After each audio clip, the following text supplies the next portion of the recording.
हर हर महादेव साथियों। 3 जनवरी के बाद पूरी दुनिया में एक ही टॉपिक पर चर्चा हो रही है। वो टॉपिक है America and Venezuela. American president Donald Trump ने अपनी डेल्टा फोर्सेस को वेनेजुएला में भेजकर वहां के प्रेसिडेंट निकोलस मादुरो को उठा लिया, अरेस्ट कर लिया और अमेरिका ले आए। वहां पर इन पर मुकदमा चलाया जाएगा। मुकदमा किस वजह से, मुकदमे का कारण बताया डोनाल्ड ट्रंप ने। वो कहते हैं कि वेनेजुएला और इसके प्रेसिडेंट निकोलस मादुरो पूरी दुनिया में मादक पदार्थों की सप्लाई करते हैं, ड्रग सब्सटेंसेस की सप्लाई करते हैं। वेनेजुएला हुआ, मेक्सिको हुआ, कोलंबिया हुआ। हमने इनको पहले भी काफ़ी वार्निंग दी पर ये नहीं माने, इसलिए हमने अपनी डेल्टा फोर्सेस को वहाँ पर भेजकर वहाँ के प्रेसिडेंट को अरेस्ट किया। यहाँ पर अमेरिका में इन पर मुकदमा चलाया जाएगा। तो कई बुद्धिजीवी कहते हैं कि ड्रग तस्करी तो एक बहाना है अमेरिका का। अमेरिका की असली नज़र वेनेजुएला के तेल पर है, क्योंकि वेनेजुएला के पास दुनिया का सबसे ज़्यादा तेल भंडारण है, ऑयल रिजर्व है। अराउंड 350 अरब बैरल, दुनिया का सबसे बड़ा। पर तेल तो अमेरिका के पास भी है। अमेरिका भी दुनिया को सबसे ज़्यादा तेल सप्लाई करता है, प्रोड्यूस करता है अमेरिका, और उसके पास भी तेल रिजर्व 50 अरब बैरल के अराउंड है। तो अमेरिका को तेल की क्या जरूरत पड़ गई कि जो उसने वेनेजुएला पर कब्जा कर लिया। इतना बड़ा तेल भंडारण होने के बावजूद भी वेनेजुएला सबसे गरीब है, वहां पर भुखमरी है। वहां की जनता अपने देश को छोड़कर दूसरी कंट्रीज में जा रही है, जबकि इससे भी आधा, जितने भी अरब कंट्रीज हैं वो वेनेजुएला से भी आधा तेल प्रोड्यूस करती हैं। जितनी भी ये अरब कंट्रीज हैं ये वेनेजुएला से आधा तेल प्रोड्यूस करती हैं, और इनके पास ऑयल रिजर्व भी काफ़ी कम है वेनेजुएला की अपेक्षा। फिर भी ये सऊदी अरब हुआ, ओमान हुआ, कतर हुआ, यूएई हुआ, ये दिनों दिन अमीर होते चले गए और वेनेजुएला गरीबी की कगार पर पहुंच गया। सबसे ज़्यादा तेल ऑयल रिजर्व होने के बावजूद भी, 350 अरब बैरल होने के बावजूद भी। आज से 60-70 साल पहले अमेरिका और वेनेजुएला के रिश्ते काफ़ी स्ट्रॉन्ग थे। अमेरिकन साइंटिस्टों ने, अमेरिकन कंपनीज ने वहाँ पर तेल की खोज की वेनेजुएला की धरती पर, और हाई क्वालिटी का तेल वहाँ से प्रोड्यूस होने लगा वेनेजुएला की धरती से, और वो तेल पूरी दुनिया में सप्लाई होने लगा। इससे वेनेजुएला की आर्थिक स्थिति में काफ़ी सुधार हुआ। तेल की वजह से वो एक डेवलप्ड कंट्री के रूप में स्थापित हो गया वेनेजुएला। वहाँ के लोगों की प्रति व्यक्ति आय भी बढ़ गई, लाइफस्टाइल सुधर गया वहाँ के लोगों का। इसके बाद वहाँ के प्रेसिडेंट बने ह्यूज कावेज, उसके बाद बने निकोलस मादुरो वेनेजुएला के। इन्होंने कहा कि अब वेनेजुएला की जो तेल संपदा है उस पर सिर्फ अब हमारा हक होगा, हम अपने तरीके से तेल बेचेंगे। हमारी कंट्रीज में अमेरिकन कंपनीज का कोई हक नहीं होगा।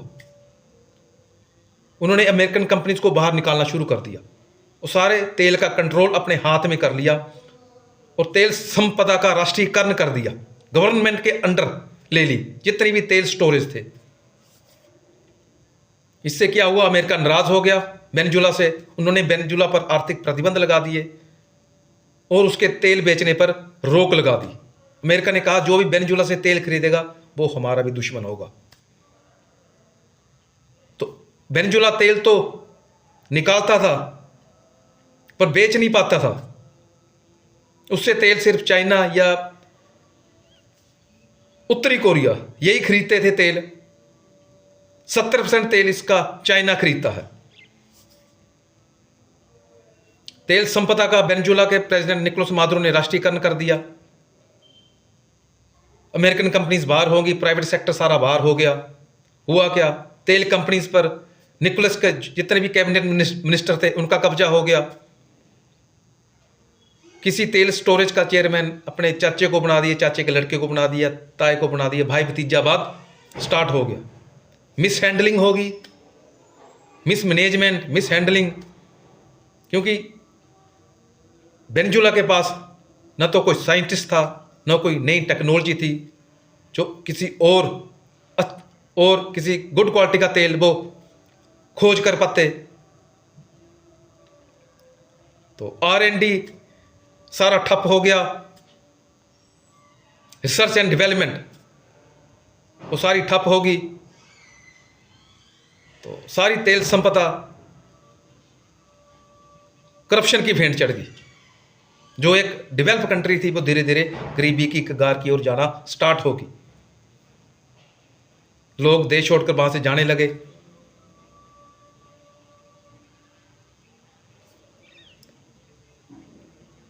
तो बुद्धिजीवी कहते हैं कि अमेरिका ने वेनेजुएला पर कब्जा किया उसकी तेल की वजह से, पर असली खेल तेल का नहीं है, असली खेल है मिनरल्स का, क्योंकि आगे आने वाला समय है मिनरल्स का, रेयर एलिमेंट्स का। इलेक्ट्रॉनिक गाड़ियां आ गई हुई हैं मार्केट में, अब तेल पर डिपेंडेंसी धीरे धीरे कम होती जा रही है। जिसके पास एलिमेंट्स होंगे, मिनरल्स होंगे, वही कंट्री सुपर पावर होगी। जो वेनेजुएला की धरती है, इसके नीचे दुनिया का 70% मिनरल्स, रेयर एलिमेंट्स हैं, पर वेनेजुएला तो निकाल नहीं सकता, क्योंकि उनके पास में तो साइंटिस्ट है और उनका R&D, research and development sector सारा ठप पड़ा हुआ है, न कोई इंजीनियर है उनके पास ढंग का। तो अमेरिका को लगता था कि वेनेजुएला धीरे धीरे चाइना की गिरफ्त में चाइना और वेनेजुएला की दोस्ती धीरे धीरे स्ट्रांग होती जा रही है, और चाइना के पास टेक्नोलॉजी भी है, वो वेनेजुएला के मिनरल्स पर कब्जा कर लेगा और दुनिया का किंग चाइना बन जाएगा। अरब की जितनी भी कंट्रीज हैं, सऊदी अरब हुआ, कतर, ओमान, UAE हुआ, इनको ही पता है अगले 20-30 सालों में तेल पर डिपेंडेंसी बिल्कुल जीरो हो जाएगी। तो वो भी अपने पैसे को अलग अलग सेक्टर में इन्वेस्ट कर रहे हैं। बड़े बड़े शॉपिंग मॉल सऊदी अरब में बन रहे हैं, UAE में बन रहे हैं। गैम्बलिंग, जो पहले चीजें वहां पर हराम होती थी मुस्लिम कंट्रीज में, वहां पर उन्होंने लीगल कर दी हुई है। Gambling, casino, alcohol, 7 star hotel बन रहे हैं, नाइट लाइफ स्टार्ट होगी हुई है। इनको पता है कि हम यदि इस सेक्टर पर अभी हमने इन्वेस्ट शुरू कर दिया, तभी टूरिस्ट अट्रैक्ट होंगे, तभी हमारी देश की इकोनॉमी आगे ग्रो करेगी, क्योंकि तेल का खेल तो अब खत्म होने वाला है। तो वेनेजुएला के पास दुनिया का 70% मिनरल्स और रेयर एलिमेंट्स हैं, गोल्ड, कॉपर, फास्फोरस, निकल, बॉक्साइड और रेयर एलिमेंट्स कोल्टस और टेंटलम, जो इलेक्ट्रॉनिक बैटरियों में काम आता है कोल्टस, क्योंकि ये हाई कोलिजन रेजिस्टेंट होता है और इसका मेल्टिंग पॉइंट भी काफ़ी हाई होता है। इससे बैटरी की जो लाइफ है काफ़ी इंप्रूव होती है, काफ़ी इंप्रूव होगी, बैटरियां फास्ट चार्ज होंगी। क्योंकि आजकल जो गाड़ियों में बैटरियां आ रही हैं वो लिथियम आयन की बैटरियां आ रही हैं, और लिथियम का दुनिया में काफ़ी कम स्टॉक है, और इसकी बैटरी की जो लाइफ होती है काफ़ी कम होती है और चार्ज होने में भी काफ़ी टाइम लगाती है। और जो कोल्टस और टेंट्रम की बैटरियां बनेंगी, इनकी लाइफ काफ़ी ज़्यादा होगी, पावरफुल फास्ट चार्जिंग वाली बैटरियां होंगी। तो यही मिनरल्स लैपटॉप में यूज़ होंगे, मदरबोर्ड में यूज़ होंगे, मोबाइल फ़ोनों में यूज़ होंगे, उनकी स्टोरेज अच्छी होगी, मोबाइल फ़ोनों की बैटरी लाइफ अच्छी होगी, मिसाइलों में ये मिनरल्स काम आते हैं, हॉस्पिटल्स में जितनी भी रोबोटिक सर्जरी होती है रोबोट में काम आते हैं। दुनिया का 70% सेमीकंडक्टर चिप ताइवान सप्लाई करता है, और ताइवान पर भी चीन की नज़र है। चीन कहता है कि ताइवान मेरा हिस्सा है, और ताइवान की सपोर्ट में आता है अमेरिका। तो आगे आने वाला फ्यूचर उन्हीं कंट्रीज का है जिनके पास ये मिनरल्स होंगे, वही कंट्री सुपर पावर बनेगी। तभी अमेरिका ने वेनेजुएला पर कब्जा किया, उसके मिनरल्स पर, तेल पर नहीं। तेल का खेल तो खत्म होने वाला है।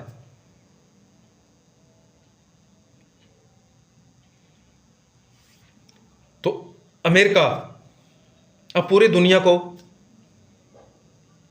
मिनरल्स की सप्लाई करेगा जो वेनेजुएला की धरती पर जमा है, वो सारा कंट्रोल अब अमेरिका का रहेगा। इससे वेनेजुएला का भी फायदा होगा, वेनेजुएला के लोगों का भी फायदा होगा, क्योंकि टेक्नोलॉजी अमेरिका की और संपदा वेनेजुएला की। इससे वेनेजुएला की भी रेवेन्यू सुधरेगी, उनके लोगों का भी लाइफस्टाइल बदलेगा। तो आगे देखो क्या होता है। पर अब आगे आने वाला ज़माना मिनरल्स का है। जिसके पास अच्छी क्वालिटी के मिनरल्स होंगे वही कंट्री पूरी दुनिया पर राज करेगी। धन्यवाद। जय हिंद, जय हिमाचल।